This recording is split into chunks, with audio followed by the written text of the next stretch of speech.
Chicago, sebuah kota di Amerika yang terkenal akan arsitekturnya yang indah, makanan yang lezat, dan tentu dunia malam yang gemerlap.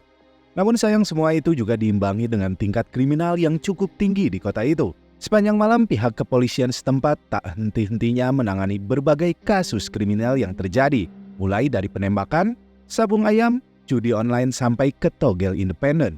Kemudahan transaksi senjata api membuat para warganya dengan gampang bisa mendapatkan senjata api dari tatang gun shop.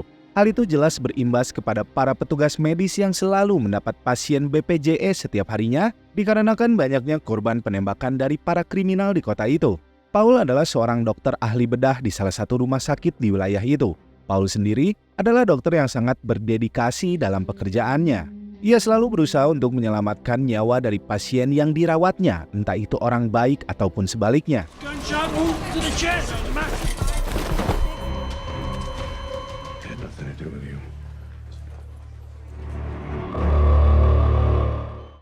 Paul sendiri di sini memiliki seorang istri bernama Lucy dan seorang putri cantik bernama Jordan yang diketahui baru saja diterima kuliah di salah satu kampus ternama di kota New York. Paul memiliki keluarga kecil yang bahagia dengan pekerjaannya yang tentu saja bercuan tinggi sebagai seorang dokter. Namun hal itu ternyata membuat Paul merasa sedih karena putri satu-satunya itu akan tinggal jauh dari kehidupan mereka nantinya. Pagi itu Paul dan istrinya pun melanjutkannya dengan melihat pertandingan sepak bola dari sang putri di sekolahnya. Di sana, ia sempat beradu tegang dengan seorang pria yang cukup beradrenalin saat melihat pertandingan tersebut. Pria ini mengucapkan kata-kata kasar yang membuat Paul risih saat mendengarnya. Beruntung pertengkaran itu sendiri berhasil diredam oleh sang istri. Foul! That's another foul! Why don't you do that? Pussy. Selesai dari sana, mereka melanjutkannya dengan makan di sebuah warteg sekaligus untuk merayakan keberhasilan dari Jordan diterima di Universitas Northwestern. Paul di sini juga mengajak adiknya yang bernama Frank pada acara makan tersebut. Namun berbeda dengan sang kakak, Frank di sini tidak memiliki pekerjaan tetap dan hanya mengandalkan uang pinjaman dari Paul untuk melanjutkan hidupnya. How much? Paulie, thank you. Setelah berhasil mendapatkan uang, Frank pun segera pergi, sementara Paul memberikan karcis parkir mobilnya ke salah satu valet di warteg itu yang bernama Dadang. Dadang yang seharusnya hanya bertugas mengambil mobil milik Paul di sini justru memfoto alamat rumah Paul dari mobil tersebut. Dadang di sini sepertinya memiliki rencana busuk karena sebelumnya ia mendengar jika Paul dan keluarganya akan kembali melakukan acara makan malam untuk merayakan ulang tahun dari Paul. Yang mana menurut Dadang rumah dari Paul akan kosong dan ia akan dengan mudah bisa menggasak isi dari rumah tersebut. Malam harinya Paul dan keluarganya terlihat tengah bersiap untuk pergi ke warteg lainnya untuk merayakan ulang tahunnya. Namun sayangnya ia mendapat sebuah panggilan telepon dari rumah sakit yang memberitahukan jika ada pasien BPJS yang harus segera ditangani oleh Paul. Sebagai seorang dokter profesional yang sudah disumpah jabatan, Paul mau tak mau harus pergi ke sana dan membiarkan acara makan malamnya itu gagal. Alhasil istri dan putri dari Paul pun memutuskan untuk memasak karedok lenca kesukaan Paul dan memberikan kejutan saat Paul selesai bertugas di rumah sakit. Tanpa mereka sadari dari arah luar sebuah mobil van terlihat tengah mengintai rumah mereka. Dan benar saja, beberapa menit kemudian 3 orang penjahat bertopeng masuk ke dalam rumah. Ketiga perampok ini berniat menggasak rumah yang dikira akan kosong itu. Namun ternyata Lucy dan juga Jordan ada di dalamnya. Lucy di sini sebetulnya akan membiarkan para perampok itu mengambil apapun dari dalam rumah mereka agar ia dan putrinya bisa selamat. Begitupun halnya dengan para perampok yang bertujuan hanya untuk mencari harta berharga di dalam rumah itu tanpa insiden apapun. Namun salah seorang perampok mulai bertingkah konyol dengan menggoda Jordan yang berparas cantik. Hal itu pun membuat dirinya mendapat luka dari sebuah pisau yang digoreskan Jordan ke arah wajah dari perampok itu. Kejadian itu pun membuat perampok itu marah. Ia pun langsung membuka topengnya dan menodongkan senjata ke arah Jordan. Malam itu di rumah sakit, Paul yang tengah menangani operasi pembedahan dari salah satu pasien kembali mendapat panggilan untuk segera menangani 2 pasien yang baru saja tiba dengan luka tembak. Namun betapa terkejutnya Paul saat ia mengetahui jika 2 orang pasien yang baru tiba itu tak lain adalah Lucy dan juga Jordan. Paul yang panik pun segera mencari keduanya. Namun naas di sini Lucy dikabarkan tak berhasil selamat oleh dokter lain yang menanganinya. Sedangkan Jordan mengalami luka serius dan tak sadarkan diri akibat gegar otak karena terkena pecahan peluru yang dilepaskan para perampok itu. Tak lama dari sana, para polisi pun datang dan mulai menginterogasi Paul atas kejadian perampokan di rumahnya. Di hadapan polisi, Paul sempat memberikan keterangan perihal barang berharganya yang hilang di berangkas rumahnya. Mulai dari uang sejumlah $2.000, paspor, akta kelahiran dari putrinya, cincin dan juga 2 buah jam tangan yang merupakan hadiah ulang tahun dari sang istri. Salah satu detektif bernama Rains kemudian memberikan Paul kartu namanya jika nanti ada petunjuk lain yang bisa dikabarkan padanya. Keesokan harinya, Paul pun terpaksa harus meninggalkan putrinya yang dalam kondisi koma dikarenakan ia harus membawa jenazah dari sang istri Lucy di hari itu juga untuk kemudian dimakamkan di tanah kelahirannya di Cikadut. Dalam perjalanan pulang, Paul sempat berbincang dengan ayah dari sang istri. Namun tiba-tiba mertuanya itu menghentikan mobil mereka dikarenakan melihat beberapa orang pemburu gelap yang sedang melakukan perburuan di tanah peternakan miliknya. Pria tua itu pun segera keluar dari mobil dan menembaki para pemburu itu. Paul sempat mengatakan jika mereka harus melaporkan kejadian barusan ke pihak berwajib. Namun pria tua ini mengatakan jika polisi selalu datang saat kejahatan sudah terjadi. Untuk melindungi miliknya, seorang pria harus berani mengambil tindakannya sendiri. Ucapan dari pria tua ini pun sontak menyadarkan Paul atas apa yang terjadi kepada keluarganya. Ia menyadari kesalahannya karena tak bisa menjaga keluarganya dengan baik. Dan lagi banyaknya kasus kriminal di kota mereka membuat kasus yang dialami oleh Paul tidak ditangani dengan baik. Depresi dan stres membuat Paul mendatangi seorang psikiater untuk menenangkan dirinya. Meski semua cara telah dilakukan untuk membuatnya lupa akan insiden tersebut, namun setiap hari Paul selalu teringat akan kejadian itu. Hingga di suatu hari, ia pun memutuskan untuk menghubungi detektif Rains untuk menanyakan perkembangan dari kasus tersebut. Namun sayangnya puluhan kasus lainnya juga masih belum bisa diselesaikan oleh Rains. Paul sempat berencana menawarkan imbalan bagi siapa saja yang bisa membantu memberikannya petunjuk tentang pelakunya. Bahkan ia sempat ingin menyewa detektif swasta sebagai tambahan dalam menyelidiki kasus tersebut. Namun Rains di sini mengatakan jika semua itu hanya akan sia-sia dan memperlambat penyelidikan yang dilakukan oleh pihak kepolisian. Pulang dari sana, Paul sempat melihat seorang wanita yang diganggu oleh 2 orang jamet ibu kota. Ia pun berusaha untuk menolongnya. Namun naas, ia di sini hanya dijadikan bulan-bulanan oleh kedua preman jamet tersebut. Kejadian itu pun akhirnya membuat Paul semakin yakin jika dirinya harus berani mengambil tindakan tanpa perlu menunggu pihak kepolisian lagi. Dari sanalah Paul akhirnya memberanikan diri untuk mendatangi Tatang Gun Shop. Disambut wanita muda sebagai marketing, Paul di sana diarahkan untuk mengikuti kelas kepemilikan senjata api sebelum bisa membeli senjata yang ada di sana. Namun di sini Paul belum berani membeli senjata dan akan kembali untuk memikirkan hal itu. Malam harinya Paul yang sedang bertugas sebagai dokter jaga kedatangan seorang pasien dengan luka tembak yang cukup parah. Pasien yang sedang terluka ini kemudian menjatuhkan pistol miliknya saat hendak dipindahkan oleh perawat yang ada di sana. Semua itu seolah memberikan Paul keyakinan jika ia harus mengambil tindakan sendiri untuk mengungkap pelaku yang telah membunuh istrinya.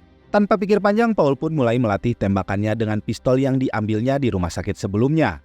Berbagai informasi tentang penggunaan senjata api pun mulai dicarinya. Bermodalkan video utuh, Paul yang pada dasarnya seorang yang memiliki kecerdasan di atas rata-rata, pada akhirnya bisa dengan cepat mempelajari basic dari penggunaan senjata api. Dendam dari Paul pun semakin membara saat di keesokan paginya ia mendapati jika kondisi dari putrinya semakin memburuk. Atas hal itu jugalah Paul pun mulai memberanikan diri untuk mulai mencari tahu pelaku dari perampokan di rumahnya. Berbekal sebuah jaket bertudung berwarna abu dan juga sepucuk pistol yang ditemukan sebelumnya, Paul mulai mencari tindak kejahatan di lokasi itu. Sampai pada akhirnya ia pun bertemu dengan 2 orang pria yang tengah melakukan sebuah perampokan bersenjata.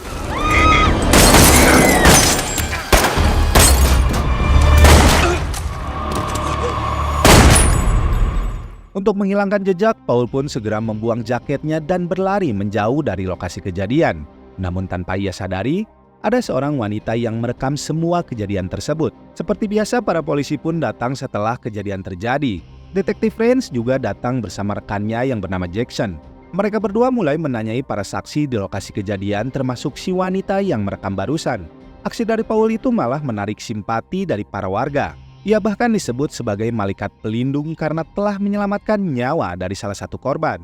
Dari hasil rekaman video itu, Rains dan Jackson juga mendapati sebuah kejanggalan.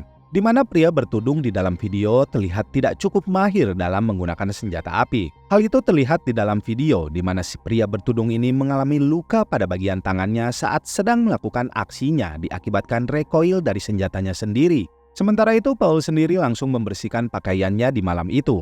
Kejadian malam itu membuatnya tak bisa tidur. Ia pun kembali terbangun dan mencoba mencari informasi tentang kejadian tersebut, yang mana kejadian itu telah menjadi topik hangat di internet. Paul bahkan dijuluki sang malaikat pencabut nyawa oleh para netizen.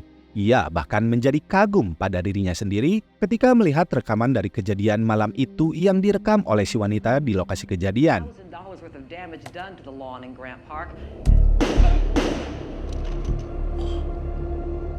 Di lain hari, Paul yang tengah bekerja seperti biasa kembali mendapati pasien barunya. Kali ini seorang bocah yang mengalami luka tembak akibat aksi kriminal di kota itu. Bocah ini ternyata adalah seorang kurir narkoba yang terpaksa bekerja demi bisa bersekolah. Tembakan itu ia dapatkan dari bosnya sendiri yang menyamar sebagai pedagang es krim Konelo. Paul yang mendengar hal itu pun menjadi sangat murka. Setelah selesai memeriksa bocil itu, Paul di sini segera mengambil jaket hoodie-nya dan kembali melakukan aksinya. Aksi dari Paul kembali menuai pujian. Pasalnya, sang pria bertudung dinilai hanya menembak para kriminal di kota mereka. Ia bahkan dianggap sebagai pahlawan bagi warga sekitar. Meski beberapa warga menyayangkan aksi main hakim sendiri yang dilakukan oleh Paul. Perdebatan pro dan kontra itu pun membuat detektif Rains dan Jackson mendapat desakan dari atasannya untuk mengungkap siapa sang malaikat maut.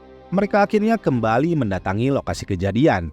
Dengan terduga pelaku yang sama, kedua detektif ini akhirnya mendapati informasi jika pelaku sang malaikat pencabut nyawa adalah seorang yang bertangan kidal. Seolah mendapat kemudahan, di hari berikutnya Paul kembali mendapatkan sebuah petunjuk saat tengah melakukan pekerjaannya. Pasiennya kali ini mengalami luka tembak yang cukup parah. Namun pandangan dari Paul hanya tertuju pada jam tangan yang dipakai pasien itu, di mana jam tangan itu adalah jam tangan milik Paul yang hilang digondol oleh para perampok yang merampok rumahnya. Sebuah tato yang ada di lengan si pasien juga mengingatkan Paul jika pria itu adalah valet parkir yang dulu ia temui. Sayangnya, di sini Dadang harus menghembuskan nafas terakhirnya. Berbekal ponsel dari Dadang yang didapat dari ambulan yang membawanya, Paul mulai mencari informasi terkait perampokan di rumahnya. Ia pun lantas segera menuju sebuah alamat yang tertulis pada pesan di ponsel itu.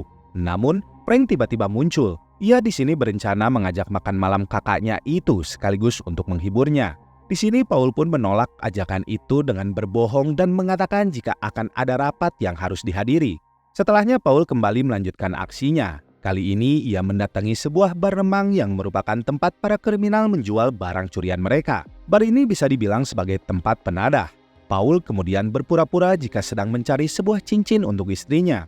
Ia mengatakan mendapatkan informasi dari Dadang yang menyuruhnya untuk pergi ke bar tersebut. Namun, si pemilik bar yang telah mengetahui sosok dari Paul kemudian mengirim pesan kepada salah satu pelaku perampokan yang berjulukan Fish untuk datang ke sana. Beruntung Paul di sini berhasil melumpuhkan si pemilik bar dan mengambil barang-barang miliknya. Drop it. Who's Fish? I told you! Shut up. All right, it's all there. Di tengah aksinya, Paul dikejutkan dengan kehadiran dari Fish yang langsung menembaknya dengan brutal. Beruntungnya Paul di sini berhasil membunuh pria itu dengan tembakan tepat di bagian dadanya. It's Joe. What? Pulang dari sana, Paul menghancurkan bukti CCTV yang ia dapatkan dengan bermodal video YouTube. Kejadian malam itu pun kembali menjadi topik pembicaraan netizen di internet. Insiden itu juga menjadi salah satu alasan kedatangan dari Rains dan Jackson ke tempat Paul bekerja, di mana mereka berdua memberitahukan jika salah satu pelaku perampokan ditemukan tewas di sebuah bar tadi malam. Setelahnya, Paul pun mengambil beberapa buah suntikan injeksi untuk mempersiapkan aksinya nanti malam. Dari informasi yang diberikan oleh Fish, Paul kembali mendatangi sebuah bengkel tempat di mana Joe bekerja.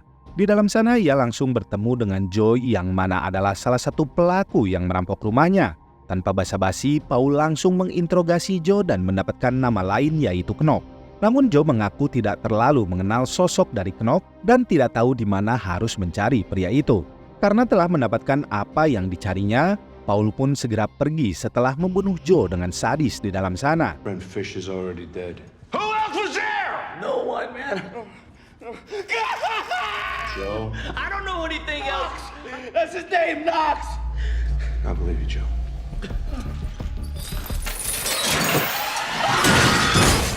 Sementara itu di tempat lain, detektif Rains dan Jackson datang menemui Frank. Mereka mengira jika sang malaikat pencabut nyawa adalah dirinya. Hal itu dikarenakan semua ciri-ciri fisik termasuk tangan kidal ada pada Frank. Namun sayang hal itu tak terbukti. Sementara itu, Knox sendiri ternyata bukanlah penjahat kelas teri seperti halnya Fish dan juga Joe. Karena kali ini, Knox lebih dulu menghubungi Paul. Seolah-olah ia mengetahui jika dirinya tengah menjadi buronan dari si dokter bedah. Knox menyuruh Paul untuk datang menemuinya di sebuah klub malam. Dengan ancaman jika Paul menolak hal itu, ia akan mengatakan kepada polisi siapa sosok dari malaikat pencabut nyawa itu. Singkat waktu, Paul pun mendatangi tempat itu dan mengira jika Knox bersembunyi di salah satu toilet yang ada di sana. Namun ternyata itu semua adalah sebuah jebakan yang telah direncanakan oleh Knox. Adu tembak akhirnya terjadi meski keduanya berhasil selamat dari tempat tersebut.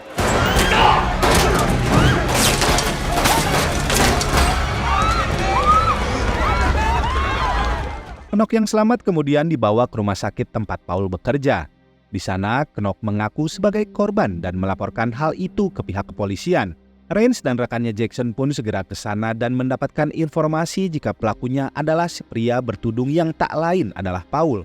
Paul sendiri yang juga mendapatkan luka sobek di bagian bahunya, kemudian kembali ke rumahnya dan mengobati lukanya itu. Di sana ia pun dikejutkan dengan sosok dari adiknya Frank yang sudah nangkring santuy di ruang bawah tanah rumahnya. Frank di sini mengatakan jika ia telah tahu siapa sosok malaikat pencabut nyawa yang ramai diperbincangkan. Perdebatan kakak beradik sempat terjadi, namun Frank akhirnya bisa mengerti alasan dari kakaknya itu melakukan hal tersebut. Frank juga di sini sempat melindungi sang kakak saat kedua detektif itu datang mencari keberadaan Paul di rumahnya.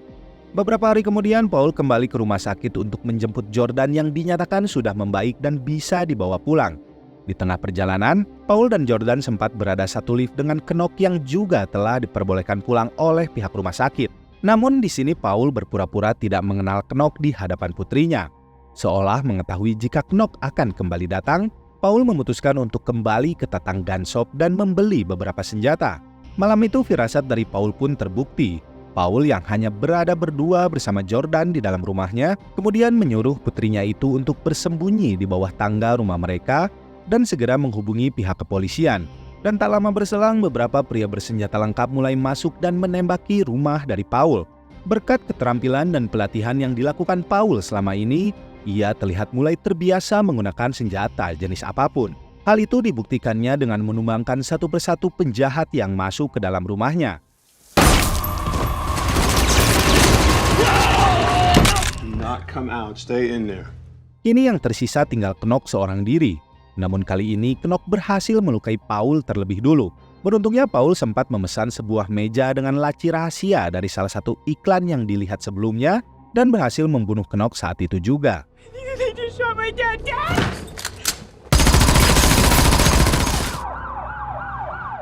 Setelahnya para polisi pun mulai datang ke sana karena panggilan dari Jordan. Saat ditanyai oleh detektif Rains, Paul mengatakan jika ia hanya membela diri atas serangan yang dilakukan oleh beberapa orang tak dikenal.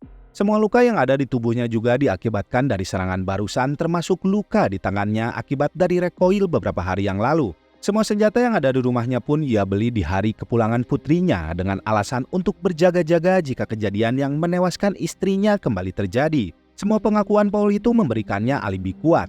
Meski sebenarnya Rains telah mengetahui sosok dari Paul yang sebenarnya, tapi di sini ia memutuskan untuk membiarkan Paul dan tidak menahannya. Karena menurutnya tindakan dari Paul selama ini adalah aksi heroik dalam memberantas kriminal di kota mereka. Di akhir film terlihat Paul tengah berada di kota New York untuk mengantarkan putrinya ke tempat barunya di sana, yang mana Jordan akan tinggal di sebuah apartemen di kota New York dan jauh dari keberadaan Paul. Bye, baby.